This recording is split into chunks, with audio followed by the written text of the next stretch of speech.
As Russia's war in Ukraine intensifies, we're seeing Donald Trump be more okay with sanctions onto Russia. And at this very moment, there's two different bills, one in the House and one in the Senate. And as the possibility of these things being passed, I've been reaching out to congressmen and senators to sit down with them and talk to them about these bills, because I believe wholeheartedly that these things should be passed. And so today I'm sitting down with Ohio Congressman Greg Landsman. Now, he is a member of the bipartisan Congressional Ukrainian Caucus. Landsman has consistently backed legislation aiming at aiding Ukraine, whether it be humanitarian or military. And so I sat down with Congressman Landsman to discuss what drives his unwavering stance, why the issue of abducted Ukrainian children hits close to home, and how Congress is responding to the growing urgency around sanctions and support bills as the conflict evolves. Right now, there's going to be potentially another bill coming to the floor when it comes to sanctions on Russia. And I know that you've been a big part of helping Ukraine. You know, you're a part of the Congressional Ukraine Caucus. You've supported a lot of different things, especially when it comes to the return of children that Russia abducted. So I guess the first thing before we dive in that is that what is everything like on the floor? Because we know that Mike Johnson right now is toying with the idea. We know in the Senate there's a different kind of bill, and I've spoken to Blumenthal about that, in which we could have potentially 90 senators say yes to it. Where are we on the House? If that was brought to the floor, say in 2-3 weeks, because they're projecting, I guess maybe the end of July, what's the chatter like? There hasn't been a ton of chatter on this, but what I've read, because I think this is all happening on the Republican side of the ledger. I mean, on our side, my sense is that there will be full support, to do whatever it takes to, get Putin out of Ukraine. And, the additional sanctions are obviously a tool we should use, like 100%. But I think the debate is more on the Republican side. Like, do they have the votes? They certainly would have the votes if they do it with us. And this is also like, this is a bipartisan issue. Everything abroad should be bipartisan. When I was growing up, there was this saying that I loved, and it makes me a nerd, I guess, because it's such a political thing. But the idea that politics stops at the water's edge, I just thought that was the coolest. Like, the imagery of it, I thought was cool. Yeah. So I held on to it, and I still believe it, which is like we don't do stuff around the globe in a partisan way. We shouldn't. We're starting to. The Middle East has become partisan. Israel's become partisan. Gaza's become partisan. Ukraine's become partisan. It's just, we have to get back to a place where, no, these are bipartisan issues. Like, Putin should get out of Ukraine. The world should stand up to this, authoritarian sort of empire-building despot, and learn the lessons of World War II. And you don't appease people like that. You push them out.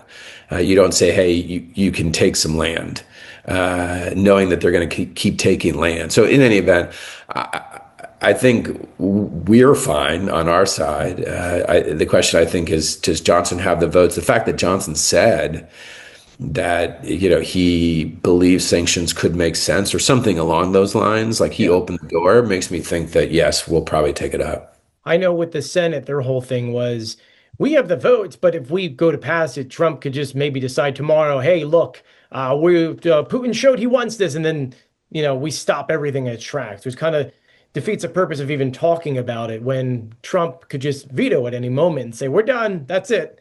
Even though I think we potentially could have enough people in support to override him down the line. Yeah, I think that's true. I mean, I'm just trying to think about what makes the most sense in terms of, a united front. I know that sounds strange, as if we're all being serious and strategic when, Trump is president. But I do think it's important for Congress and the White House to be together on this. But in the end, I would support the sanctions no matter what because it's the right thing to do to put pressure on Putin. The president should sign it. I mean, the president should be doing everything in his power to undermine, Oh, 100%.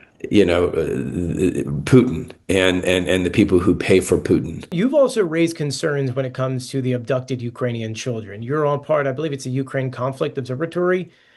So what made this so personal for you? Because I know you do a lot for families and children in your state. So what gravitated you to go, you know what, we really need to fix this. This is clearly a problem. So ever since I can remember, this has been the thing that I care most about is like what happens to kids. They're the most innocent of the folks in any equation, right? And they're so dependent on us, and so when adults are working together on behalf of the kids, kids do better, and they desperately need that. And when the opposite is true, and adults aren't working well together, kids suffer. And so it's just sort of been a big part of the way I've approached the world and life and my work. And so the idea that in this war where you have this guy, Vladimir Putin deciding, well, he wants more land and he wants, more power and wealth and whatever. So he's going to invade another country. And of course, there are innocent adults who also, who are killed and are clearly are punished. But then you look at the kids. So they've stolen. The Russian armies have stolen something like 35,000 children, probably more. But the State Department has a database, worked with a group of private sector folks to build out a database to ensure that those kids were tracked so that when the war came to an end, there could be a negotiated peace that included the return of people's children, right? And it's satellite imaging, it's biometrics, it's Well, I didn't name. realize that's how deep it goes. Yeah. So that way you can like when you're sitting at a negotiating table, it's like, look, here are the names, here's where they are. Like in many instances, we know where the kids are. Wow. So, and they've gone in some instances to Russian oligarchs. Why those Russian oligarchs aren't being sanctioned to they have stolen children. Anyways, part of it is that I've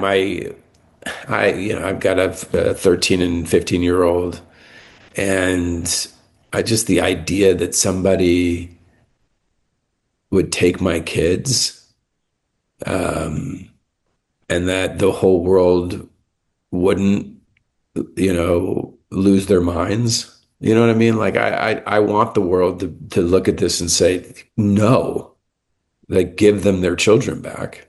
So we're trying to, one, the database got cut and the Doge cuts, and we sort of, put up a fight and we got the database uh, refunded. And so it's now back online and it got transferred to Europe so that they have it, which is good. It doesn't mean that we're not working on it, just means that they're sitting on it and they have the actual data just in case, because they're leading some of the negotiations.